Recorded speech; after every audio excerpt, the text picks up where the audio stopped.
Bapak, Ibu, saudara-saudara sekalian, marilah kita bersama-sama berdoa lebih dahulu sebelum kita membaca kitab suci dan merenungkannya. Marilah berdoa. Dalam nama Bapa dan Putra dan Roh Kudus. Amin. Bapa dalam surga, kami datang kepadamu pada saat ini. Kami percaya pada kasih-Mu yang tidak pernah berhenti untuk mencintai kami. Kami adalah putra-putrimu yang senantiasa mencari Engkau. Kami tahu Engkau tidak pernah meninggalkan kami dalam keadaan apapun juga, karena Kau selalu ada bersama kami. Kami mohon kepadamu ya Bapa, kuatlah iman kami kepadamu. Semua kami tetap setia kepada Engkau, dan mau juga melakukan apa yang terbaik menurut rencanamu. Buatlah kami benar-benar melakukan yang terbaik demi kepentingan dua orang lain. Terpujilah Engkau sepanjang segala masa. Amin. Dalam nama Bapa dan Putra dan Roh Kudus. Amin. Saudara-saudara sekalian, kita membaca kitab suci yang diambil dari Injil tulisan Yohanes bab 2 ayat 1 sampai 11. Yohanes bab 2 ayat 1 sampai 11. Isinya sebagai berikut.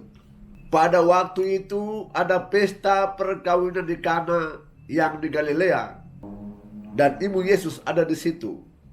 Yesus dan murid-muridnya diundang juga ke perkawinan itu.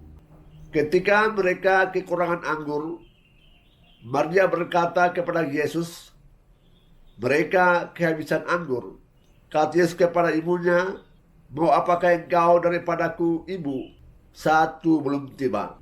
Tetapi ibu Yesus berkata kepada pelayan-pelayan, "Apa yang ia katakan kepadamu, buatlah itu."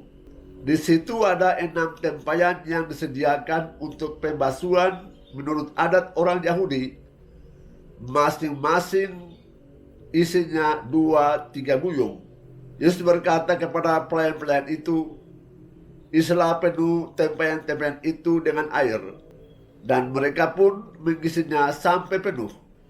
Lalu kata Yesus kepada mereka, "Sekarang cedoklah dan bawalah kepada pemimpin pesta." Lalu mereka pun membawanya. Setelah pemimpin pesta itu mengecap air yang telah menjadi anggur itu, dan ia tidak tahu dari mana datangnya, tetapi pelayan-pelayan yang mencedok air itu mengetahuinya, ia memanggil mempelai laki-laki dan berkata kepadanya, "Setiap orang menghidangkan anggur yang baik dulu, dan sesudah orang puas minum, barulah yang kurang baik. Akan tetapi engkau menyimpan anggur yang baik sampai sekarang." Hal itu dibuat Yesus di Kana yang di Galilea, dan merupakan yang pertama dari tanda-tandanya.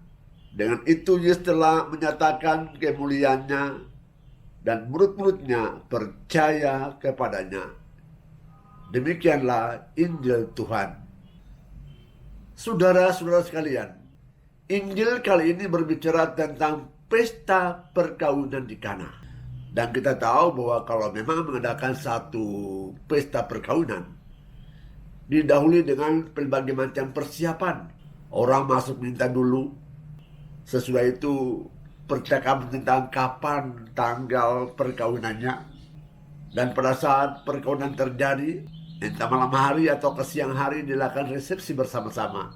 Resepsi saja punya banyak anggaran, maka minum mesti banyak untuk memuaskan tamu-tamu, agar mereka yang datang ke perkawinan itu merasa puas, karena sungguh-sungguh persiapan baik dari Tuan Pesta.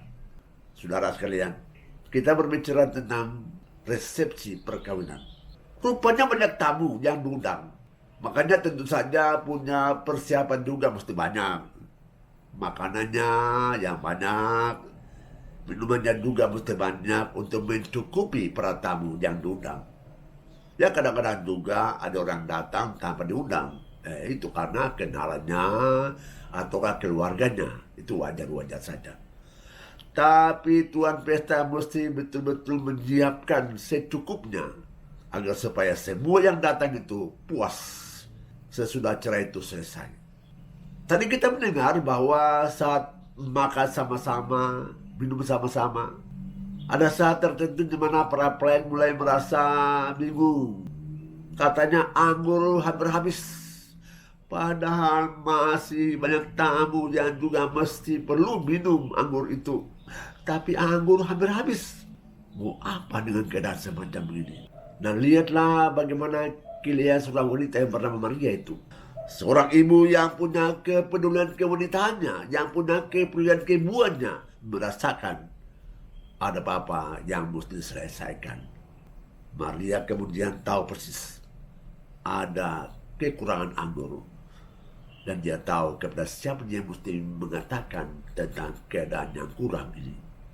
Saudara sekalian, Maria tahu kepada anaknya Yesus itu dia mesti menyampaikan berita ini.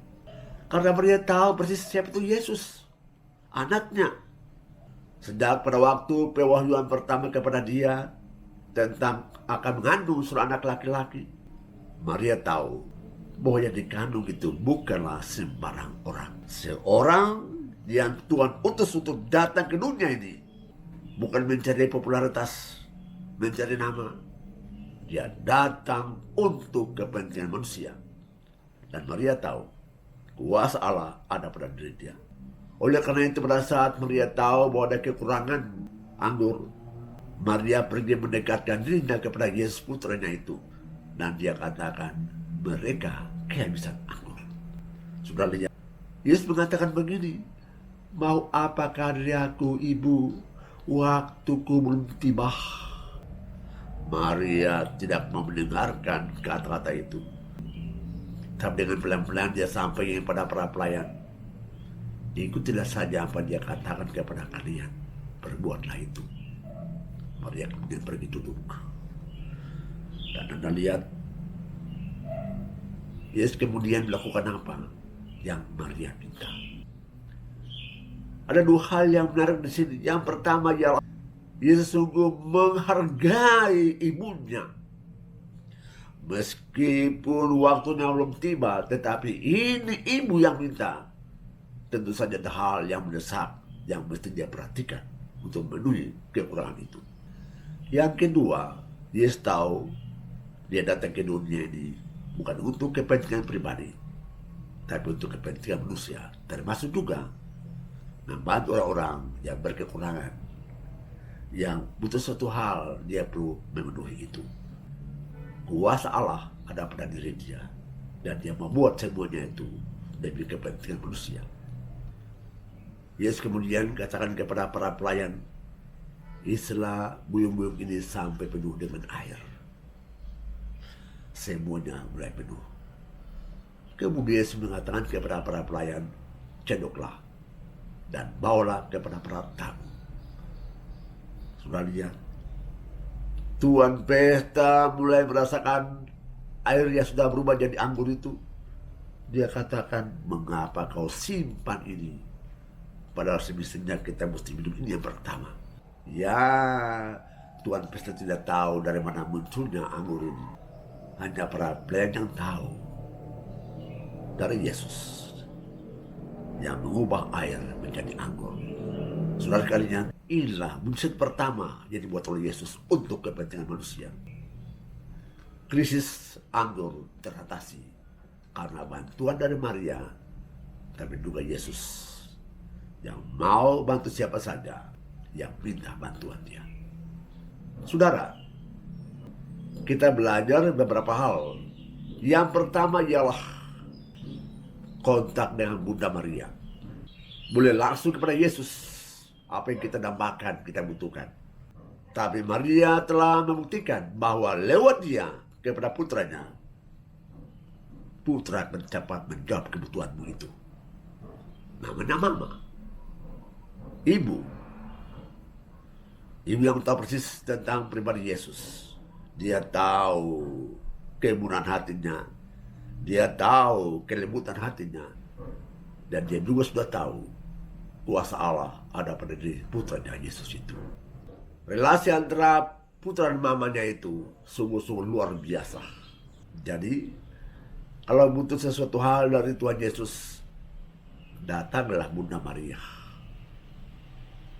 minta kepada Bunda Maria, tolonglah kami. Sampaikanlah kepada Tuhan Yesus kebutuhan kami. Kami percaya pada peranan Bunda Maria.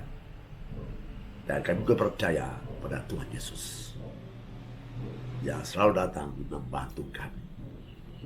Bunda akan tolong. Bunda akan bantu. Karena Yesus adalah anaknya yang paling dia cintai.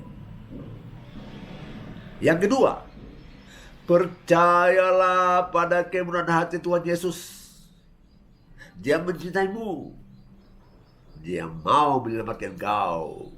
Karena itu janganlah putus hubungan dengan Tuhan Yesus. Bersandarlah kepada Dia. Mohon kepada Dia apa yang Anda butuhkan untuk dirimu, untuk keluargamu, tapi juga untuk usaha-usahamu. Anda pasti terbantu. Dia datang ke dunia ini juga untuk Anda dan juga untuk keluarga Anda. Yang ketiga, apa yang kita minta itu akan terpenuhi. Tetapi kalau ada hasil yang lebih, jangan lupa orang lain juga. Itulah maksudnya Yesus. Lewat Anda, lewat kalian, lewat keluargamu, Allah mau tolong orang lain yang juga berada dalam kekurangan. Bila kita berbuat semacam begini, apa yang kau minta lewat Bunda Maria kepada Yesus, atau juga apa yang kau minta langsung kepada Tuhan Yesus, akan selanjutnya dikabulkan. Karena Anda hidup bukan semata-mata untuk Anda, tapi juga untuk orang lain yang tinggal bersama Anda, atau Anda dalam kerja yang sama dengan Anda. Dalam nama Bapa dan Putra dan Roh Kudus. Amin. Tuhan, terima kasih banyak atas kebaikan hati-Mu yang kami selalu alami. Engkau tidak pernah berhenti membantu kami tiap saat kami kontak dengan Engkau, ya Allah. Buatlah kami supaya tidak egois, tapi selalu punya hati kepada orang lain. Siap sedia membantu sama kami yang berkekurangan, ataukah mereka-mereka yang butuh bantuan kami, ya Tuhan. Terpujilah Engkau sepanjang segala masa. Amin. Dalam nama Bapa dan Putra dan Roh Kudus. Amin. Selamat kepada para keluarga. Marilah kita bekerja sungguh-sungguh pada tahun 2022 ini. Semoga Tuhan senantiasa ada bersama engkau, memberkati dirimu, keluargamu, dan karya-karyamu.